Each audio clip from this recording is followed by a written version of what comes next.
السلام عليكم، ازيكم يا شباب؟ ايه الاخبار؟ طالما في موبايلين جامدين في فئه ال 13000 جنيه يبقى نعمل مقارنه، والفئه دي من اكتر الفئات اللي بتبيع في مصر، فخلونا نتعرف على الموبايلين اللي هنقارن ما بينهم. موبايل جديد من ريلمي وهو الريلمي بي 1 برو، والموبايل اللي ظهر معايا في القناه يجي 3 4 مرات وهو الاوبو رينو 12 اف. هنتعرف على كل مميزات وعيوب الموبايلين، والاختيار ده برضو حاجه ترجع لك. انا هساعدك في ان انا هقول لك من تجربتي ده مميز في ايه وده مميز في ايه وده ناقصه ايه وده ناقصه ايه، وانت برضو في الاخر اللي هتختار. من غير كلام كتير خلونا نبدا.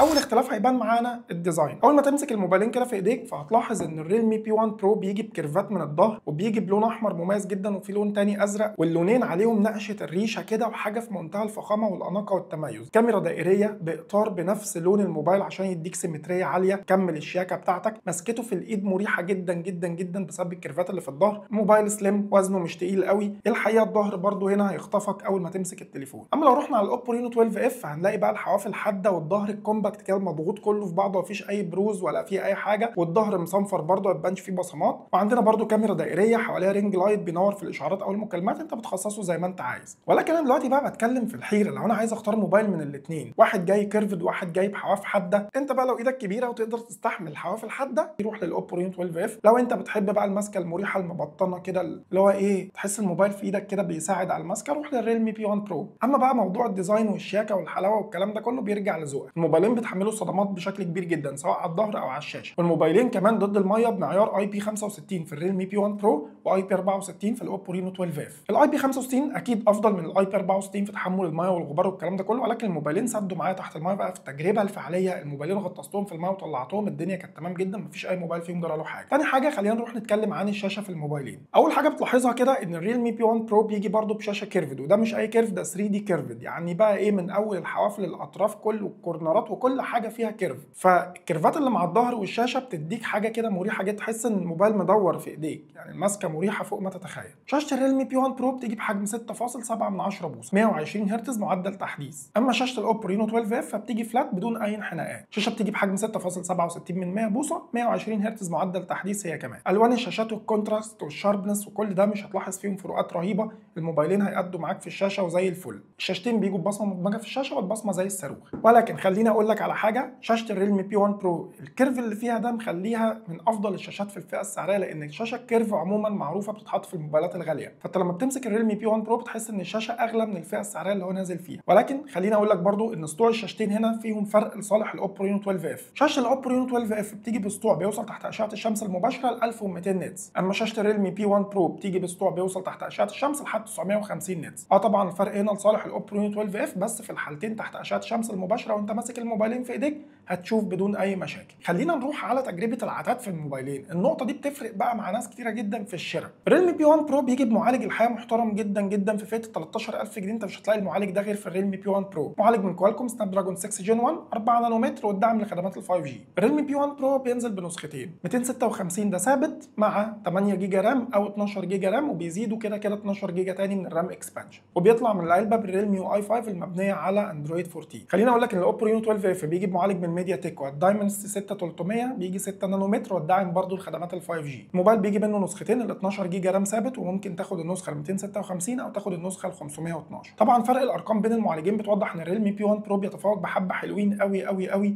على الاوبو رينو 12 اف في مساله الاداء، لان الريلمي بي 1 برو محقق على منصه انتوتو بنش مارك حوالي 600000 نقطه، اما الاوبو رينو 12 اف محقق على منصه انتوتو بنش مارك حوالي 400000 نقطه. فال 200000 نقطه دول اكيد في فرق طبعا شاسع جدا وانت بتلعب، والكلام ده كله هيبان في تجربه المهام الثقيله. على سبيل المثال في الريلمي بي 1 برو انت هتقدر تلعب على الاتش دي ار جرافيك مع الاكستريم فريم ريت، وهتاخد 60 اطار مستقرين جدا في منتهى السلاسه والنعومه اللي في الدنيا. الموبايل ده بيدي لك تجربه العاب في فئه ال 13000 جنيه من تجارب الالعاب المميزه جدا، فانت لو جيمر خلاص المقارنه محسومه لصالح الريلمي بي 1 برو. اما اوبو رينو 12 اف عشان تاخد فريماتك العاليه اللي هي بتوصل لاقصى حاجه 40 فريم، فانت هتروح على السموث جرافيك مع الالترا فريم ريت. الاوبو رينو 12 اف بيطلع من العلبه بالكالر او اس 14 المبنيه على اندرويد 14، ولكن هنا في ميزه برضو حابب اقول لك عليها، ان الموبايل ده قائم كلية كده على الذكاء الاصطناعي، سواء بقى ذكاء اصطناعي في الصور، في تلخيص حاجة، في ترجمة حاجة، كل حاجة ماشية ستيبل جدا. واحقاقا للحق خليني اقول لك برضو ان الاوبو رينو 12 اف هو من ارخص الموبايلات اللي بتدعم الذكاء الاصطناعي بشكل كامل. ولو عايز تشوف تجربة تفصيلية في التريكات بتاعة الموبايلين تقدر تتابعني على المنصات التانية.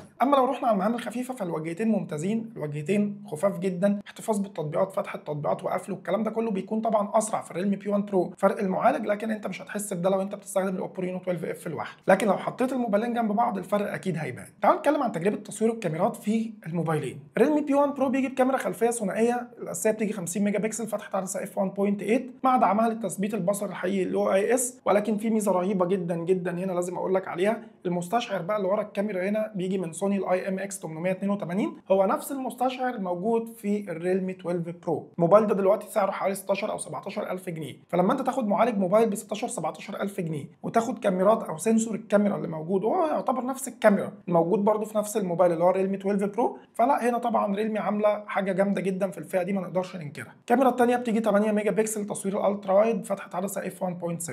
اما الاوبو رينو 12 اف فبيجي بكاميرا ثلاثيه، الاساسيه بتيجي 50 ميجا بكسل اف 1.8 وبيدعم برده التثبيت البصري الحقيقي او اي اس مع عدسه ثانيه 8 ميجا بكسل الترا وايد مع عدسه ثانيه 2 ميجا بكسل لتصوير الماكرو. فبجمله الارقام فالكاميرا الاماميه في الاوبو رينو 12 اف بتيجي 32 ميجا بكسل فتحه عدسه اف 2.4، اما في الريلمي بي 1 برو فبتيجي 16 ميجا بكسل فتحه عدسه اف 2.4. وانا بختار موبايل بكون مركز على المعالج بشكل كبير جدا جدا، لان المعالج ده هيفرق معاه في تجربه الصور حتى لو الكاميرا 10 ميجا بكسل. واكبر مثال على كده ان الموبايلين بيجوا بكاميرا 50 ميجا بكسل، ولكن المستشعر طبعا بتاع العدسه في الريلمي بي 1 برو مع المعالج بيفرق جدا في معالجه السوفت وير، وبيساعد السنسور ان هو يطلع صور محترمه جدا بتفاصيل اعلى بكتير جدا من الاوبو رينو 12 اف. دايناميك رينج في الموبايلين هايل جدا، سكين تون افضل شويه في الريلمي بي 1 برو، تفاصيل بقى وكل حاجه هنا واضحه زي ما انت شايف كده، الدنيا زي الفل، كل حاجه ماشيه ستيبل جدا في الريلمي بي 1 برو. وده ما يمنعش برضو ان كاميرات الرينو 12 اف كاميرات بتطلع نتيجه محترمه جدا جدا، بس ما تحطهاش جنب صور هذا الموبايل. والميزه الرهيبه جدا برضو في الاوبو رينو 12 اف ان انت بتاخد اي صوره بتقدر تعدل عليها بشكل كامل جدا بالذكاء الاصطناعي، وده اللي مش موجود في الريلمي بي 1 برو. فانت هنا بصراحه قدام خيارين صعبين جدا، اخد مستشعر قوي وصور احترافيه وزي الفل،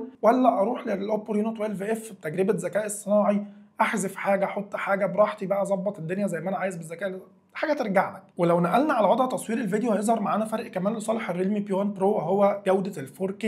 الموبايل هنا بيقدر يصور 4K لحد 30 اطار في الثانيه، اما الاوبو رينو 12 اف فبيقدر يصور لحد 1080p 30 اطار بس في الثانيه. انا عارف ان في دماغك سؤال بسيط جدا، هو ليه الاوبو رينو 12 اف بالجمدان اللي هو فيه ده ما بيلعبش تصوير ال 4K؟ وهل ينفع ينزل له تحديث يخليه يصور 4K؟ والله انت كده بتهزر بقى. انا قلت لك من الاول خالص ان المعالج هو الاساس في اساس اي حاجه فيها عمليات معالجه. هنا المعالج دايمنز 6300 للاسف ما بيدعمش تصوير ال 4K، فمش هينفع ينزل له تحديث ومش هينفع يدعم تصوير ال 4K، ولكن الثبات حلو جدا في الموبايلين في تصوير الفيديو مع فرق الكواليتي لصالح الريلمي بي 1 برو لانه بيصور طبعا بجوده 4K. ولو نقلنا على الكاميرا الاماميه فمش هتحس ابدا ان في فرق 16 ميجا بكسل لصالح الاوبو رينو 12 اف. لوك الصوره الاحترافي والمعالجه الاحترافيه اكتر رايحه للريلمي بي 1 برو، وده طبعا راجع لمعالجه الصور الاحترافيه اللي طالعه من المعالج القوي جدا سناب دراجون 6 جين 1. الصور رايقه جدا، الدايناميك رينج حلو جدا في الموبايلين، السكين تون واضح تفاصيله اكتر في الاوبو رينو 12 اف، ولكن لوك الصوره عموما اللي طالع اللي عاجبني اكتر في الريلمي بي 1 برو. كاميرات الموبايلين حلوه جدا، هتلاقي عندك الجيروسكوب سنسور موجود في الاثنين، مستشعر المكالمات هاردوير في الموبايلين ما بيغلطوش وشغالين حلو جدا بمنتهى السرعه والدقه. الاوبو رينو 12 اف 5G بيدعم ال NFC، ولكن الريلمي بي 1 برو للاسف ما بيدعمش ال NFC، فانت على حسب بقى لو بتستخدم الدفع اللاتلاموسي وبتاع فخد دي في عين الاعتبار. البطاريتين بيجوا 5000 ملي امبير، بطاريات محترمه جدا بتصمد معاك وبتكمل اليوم مستريح جدا بدون اي مشاكل. وكمان الموبايلين بيدعموا شحن سريع بقدره 45 واط بتقنيه السوبر فوك، والشواحن موجوده معاهم في العلبه، ودي من المميزات اللي انا بحبها وبقدرها جدا بصراحه. بس كده دي كانت كل حاجه عن ريلمي بي 1 برو والاوبو رينو 12 اف. لازم تكتب لي في كومنت انت هتختار انهي واحد في الموبايلين، ريلمي بي 1 برو ولا رينو 12 اف، وتقول لي السبب في كومنت، ده طبيعي جدا عشان كلنا نستفيد من بعض. وما تنساش في اخر الفيديو تدعمني بلايك كلمتين واشتراك في القناه وتفعيل زر الجرس، لان دي حاجات مهمه جدا بتساعدني على الاستمرار وبتساعد المحتوى على الانتشار. اسيبكم في حفظ الله ورعايته، وعلى اللقاء باذن الله تعالى في فيديوهات كتير. سلام.